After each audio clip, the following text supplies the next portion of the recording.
Welcome back to Keyestudio's new Microbit Smart Home Products channel. Today, we'll be exploring Project 3.43, Smart Anti-Theft Alarm. Let's open the downloaded tutorial file as before to find the course code.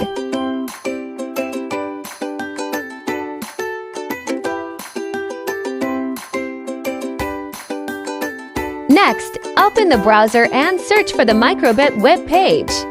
Click to go to the official website and find MakeCode Editor and click to enter it. Drag the code into MakeCode to view and analyze it. Connect to the development board via USB. Upload the code.